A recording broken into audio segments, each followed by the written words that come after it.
नमस्कार दोस्तों, क्या आप इमेजिन कर सकते हो नॉर्थ कोरिया में अब हंसने पर भी बैन लग गया है। मतलब सोचकर यकीन नहीं होता कि दुनिया में आज के दौर में भी कुछ ऐसे देश हैं अब जहां पर लोगों को हंसने तक की भी आजादी नहीं। असल में बात क्या है, इनके जो डिक्टेटर है किम जोंग उन, उनके पिता की ये 10th डेथ एनिवर्सरी है। तो अगले 11 दिन तक वो इसका गम मना रहे हैं, मोर्निंग कर रहे हैं, और इसलिए अब पूरे देश में किसी भी नागरिक को हंसना तक भी अलाउड नहीं है। एक्चुअली में दोस्तों, नॉर्थ कोरिया में जो डिक्टेटरशिप है ना, वो एक डायनेस्टी की डिक्टेटरशिप है। यानी परिवार के अंदर एक डिक्टेटरशिप चलने लग रही है कि परिवार के लोग ही यहां पर अगले डिक्टेटर बनते हैं। ये चाइना जैसी कंट्रीज से काफी अलग है। चाइना में एक पार्टी की डिक्टेटरशिप चलने लग रही है। अब उस पार्टी का मेंबर कोई भी बन सकता है और थियोरेटिकली कोई भी उस पार्टी के अंदर ऊपर पहुंचकर अपनी डिक्टेटर की पोजीशन ऑक्यूपाई कर सकता है। लेकिन नॉर्थ कोरिया की डिक्टेटरशिप पुराने जमानों में जो राजा महाराजा होते थे वैसी डिक्टेटरशिप चल रही है। इसकी शुरुआत हुई थी 1948 में किम इल सुंग से।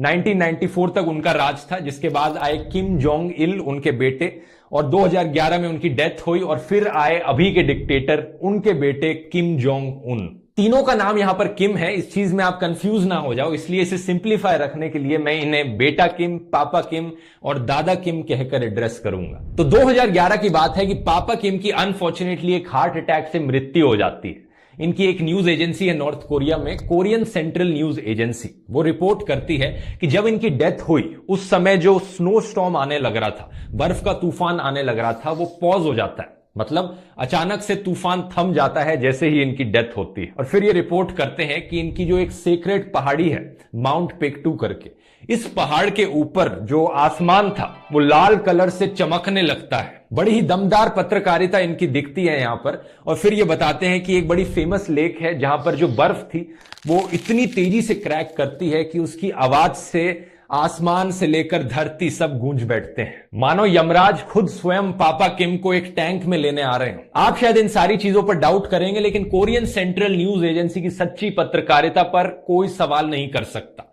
नॉर्थ कोरिया में बच्चा बच्चा जानता है, क्योंकि जो सवाल करता है वो सीधा फिर पापा किम से मिलने ऊपर ही जाता है। एनीवेज, ये इनकी 10वीं डेथ एनिवर्सरी है और हर साल इनकी डेथ एनिवर्सरी पर 10 दिन का गम मनाया जाता है। लेकिन क्योंकि ये 10वीं डेथ एनिवर्सरी है तो इस साल 11 दिन तक गम मनाया जाएगा। रेडियो फ्री एशिया ने एक नॉर्थ कोरियन से पूछा कि एग्जैक्टली क्या रूल्स हैं इसको लेकर, तो उन्होंने बताया कि हंसना तो मना है ही इन 11 दिन के लिए, लेकिन इसके अलावा शराब पीना भी मना है, किसी भी तरह की लेजर एक्टिविटी करना मना है, यानी जिससे आपको खुशी मिलती हो, ये सारी एक्टिविटीज बैन है इस पीरियड के लिए। अगर आपका बर्थडे इन 11 दिन में से किसी एक दिन में आता है तो आप अपना बर्थडे भी नहीं सेलिब्रेट कर सकते, इस पर भी बैन लगा हुआ है।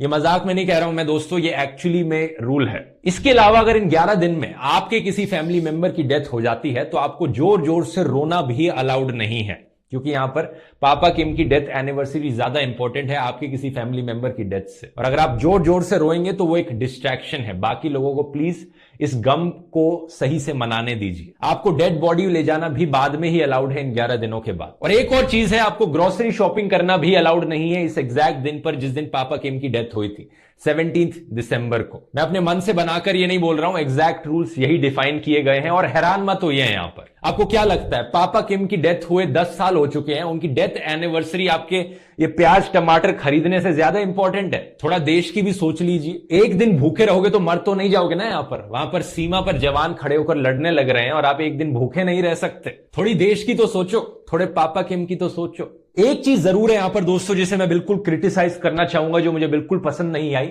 और वो ये है कि पापा किम के लिए यहां पर 10 दिन का और 11 दिन का गम मनाने के लिए समय रख दिया है। लेकिन जब दादा किम की डेथ एनिवर्सरी की बात आती है तो सिर्फ एक हफ्ता।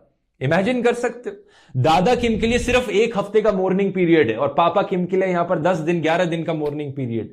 इतनी नाइंसाफी कैसे कर सकते हैं बेटा किम? इनफैक्ट आप यकीन नहीं करोगे दोस्तों, बेटा किम ने पापा किम के नाम पर एक फ्लावर का नाम भी रख दिया। ये देख सकते हो यहां पर, इस फ्लावर का नाम है किम जोंगिलिया। लेकिन दादा किम के लिए ऐसी कोई भी चीज नहीं करी इन्होंने। क्यों इतनी नाइंसाफी करते हैं दादा किम के साथ? दादा किम ज्यादा बुजुर्ग हैं, उन्हें ज्यादा रिस्पेक्ट मिलनी चाहिए पापा किम से। एक चीज और है यहां पर दोस्तों जो बेटा किम को बिल्कुल पसंद नहीं आई, जो फैशन स्टाइल है बेटा किम का। बाकी लोग उसे कॉपी करने लग गए। जिस तरह का लेदर कोट पहनते हैं ना वो, जो देश में बाकी नागरिक थे उसी तरीके के लेदर कोट्स खरीदने लग गए। बेटा किम बड़ा इनसिक्योर फील करते हैं ऐसी चीजों को देखकर। इसलिए अब यह भी रूल बनाया गया है कि कोई भी सेम तरीके के कपड़े नहीं पहन सकता जिस तरीके के बेटा किम पहनते हैं। इसके लिए इन्होंने अब फैशन पुलिस भी रख दी है देश में, जो पेट्रोल करेगी सड़कों पर और देखेगी कि देश के नागरिक क्या इस तरीके के कपड़े पहनने लग रहे हैं, नहीं पहनने लग रहे हैं। अगर सेम कपड़े दिखे, कॉपी कैट कपड़े दिखे, तो उनके कपड़े वहीं छीन लिए जाएंगे। मतलब इतना तो एक्सपेक्ट किया ही जा सकता है देश के नागरिकों से, देश के लिए इतना तो कर ही सकते हैं। अच्छा, मजाक बहुत हो गया, अब सीरियसली बात करूं दोस्तों, तो ये जितने भी रूल्स मैंने आपको बताए, ये कोई मैंने अपने मन से नहीं बनाए, ये एक्चुअली में एग्जिस्ट करते हैं। और आप जानकर हैरान हो जाओगे कि नॉर्थ कोरिया में कई ऐसे लोग हैं जो इन रूल्स को देखकर हैरान नहीं होते, जो इन रूल्स को ब्लाइंडली फॉलो करते हैं और जिन्हें लगता है कि ये रूल्स कोई अजीब चीज नहीं है, इतना तो हम कर ही सकते हैं। क्योंकि उन्हें इस हद तक ब्रेन वॉश कर दिया गया है कि वो अपने डिक्टेटर को एक सुप्रीम लीडर की तरह देखते हैं, एक भगवान की तरह देखते हैं। अगर आप इन लोगों की कहानियां सुनोगे, जो आम लोग नॉर्थ कोरिया में रहते थे और फिर ये देश छोड़कर भाग गए और इन्हें मौका मिल पाया अपनी कहानी बाकी दुनिया के सामने बताने का, ये बताते हैं कि कैसे ये इतने डर के अंदर रहते थे कि अगर इनके मन में कोई बुरा ख्याल भी आता था इनके डिक्टेटर को लेकर, तो उन्हें ये डर होता था कि डिक्टेटर को इसके बारे में पता लग जाएगा, तो हम बैड थॉट्स भी नहीं ला सकते अपने दिमाग में डिक्टेटर के बारे में। But like they brainwash us since our birth, and they tell us that Kims are gods. I really thought like Kim Jong-un can read my mind, and I thought like if I think about bad things, he's gonna kill me because he can read my thoughts. इन्हें लगता था इनके dictator दिमाग पढ़ सकते हैं लोगों का। इमेजिन करके देखो, अगर आप एक ऐसी इन्वायरमेंट में बड़े हुए हो जहां पर आपको सोचने तक की भी आजादी नहीं है। There is no word for love in North Korea. There is no word for liberty.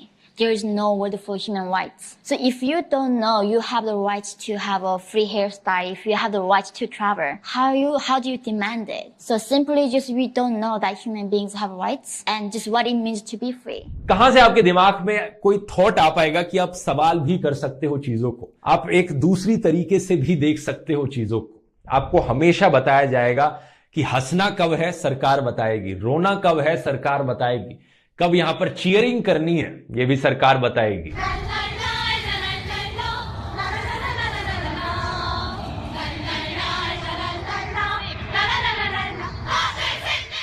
ये एक बहुत बढ़िया उदाहरण है बाकी दुनिया के लिए कि extreme form of brain washing और एक्सट्रीम फॉर्म ऑफ डिक्टेटरशिप से एक देश की क्या हालत हो सकती है। एग्जैक्टली ये डिक्टेटर्स किस तरीके से ब्रेन वॉश करते हैं लोगों को, इस चीज के बारे में अगर आप और जानना चाहते हैं, इस चीज की मैंने डिटेल में बात करी थी हिटलर वाले वीडियो में कि हिटलर ने कैसे ब्रेन वॉश किया था जर्मन्स को। यहां पर क्लिक करके आप इसे देख सकते हैं और मिलते हैं फिर अगले वीडियो में। बहुत बहुत धन्यवाद।